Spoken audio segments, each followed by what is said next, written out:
Ta-da! Part 2. Okay, so the programming is now done on that end. And if you look up here, right away you'll see Prindle is back. The P is now red. Alright, which means you probably need to see a doctor. But anyhow, let's move on. That's step 1 that's done with. Oh, come on, I know it was a terrible joke. Terrible joke. Let's see here. Can we get a car that starts? Step on the brake. It's a no crank right now. Isn't that beautiful? And it has nothing to do with this. This is one of the things he was mentioning earlier, is that he had no crank yesterday with no codes.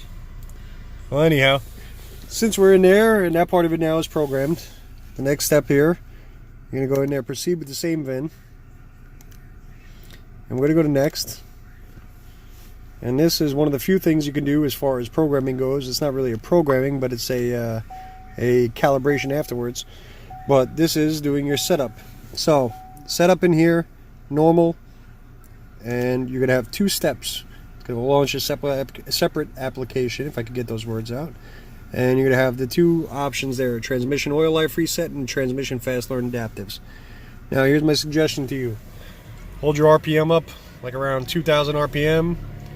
While you're doing the rest of this here, because one of the things that you'll have to have is transmission up to temperature during this time. So in the meantime here, while you're doing the oil life reset, get that tranny good and warm. We're going to change around that transmission fluid oil life reset to 100%, even though it just happens to say 100% up at the top. Hit reset. Should say controller module. There you go, controller reset successful. And then it's going to jump into step 2 for you.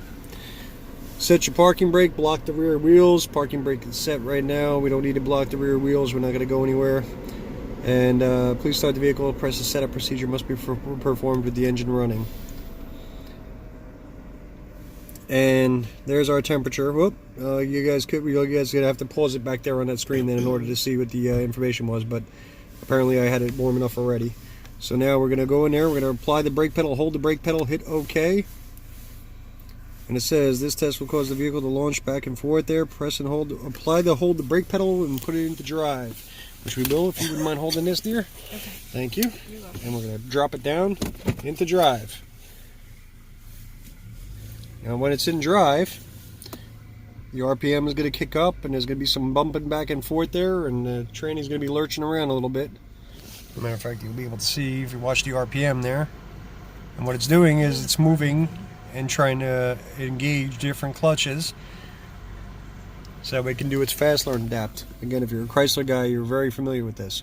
So now the clutch purge is in progress. I can feel it.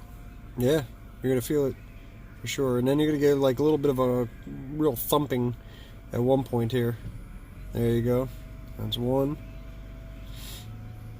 Some of them are stronger than others. You'll get like a real bump and you'll be like, oh, who crashed into me while I'm in the middle of doing this? But okay. All depends on how good the motor mounts are.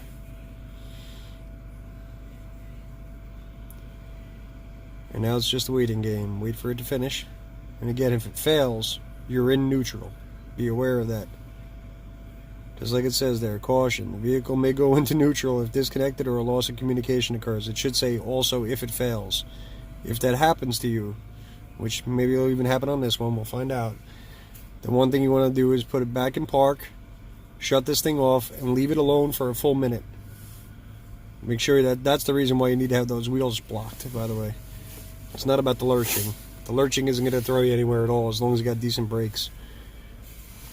But if that happens to you, though, make sure you shut it off for at least a minute. And waiting. And waiting. And during this whole time here, we're still getting that bumping feeling there as it's doing whatever it's doing there to do the adaptation.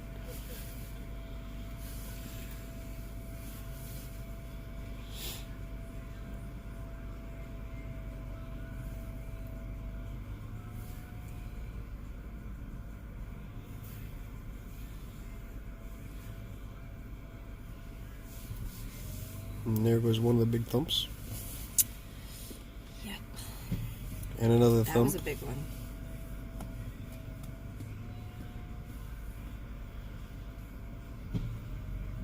You're lucky this is a family channel and I didn't have to make any jokes after that. I'm just saying. My God, what's wrong with you?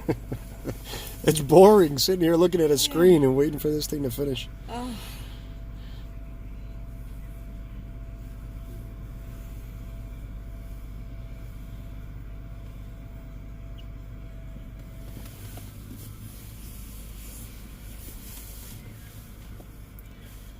Yep. And waiting and waiting and thumping and waiting. Another one.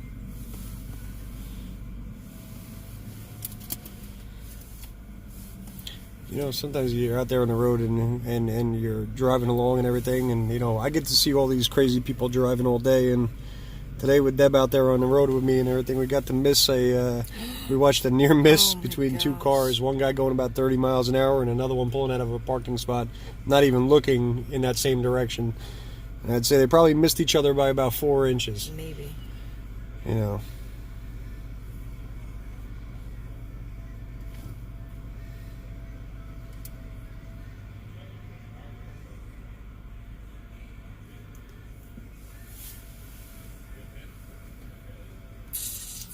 Oh. Fast learning depth was successful. Alright. The vehicle may stall when the test is complete. Take note of that, because the first time it happened to me, I hadn't read that screen properly, and it happened to me and I was like, whoa, hey. It may also exhibit a neutral condition. With the brake pedal applied, place the gear selector back in park. Now, the TCM will reset in 3 minutes after these steps have been completed, and a normal transmission functionality will be restored. So, after completion of the learn procedure, it must be cycled off, then the driver's door must be opened and then closed again. So, we're in park right now. Back in park. We're going to turn it off. And we are going to cycle our driver's side door, open and close. Why? Because that's going to turn off the retained accessory power. So with the retained accessory power off, we're going to sit here very patiently and wait 3 minutes, and at that point there we should be good to go. But I won't make you guys wait and sit around for any more than this. And remember to make sure you always read the instructions, because again, if you would have done this and the car would have stalled, I think you would have been unpleasantly surprised. Alright, everybody have a great day and see you soon.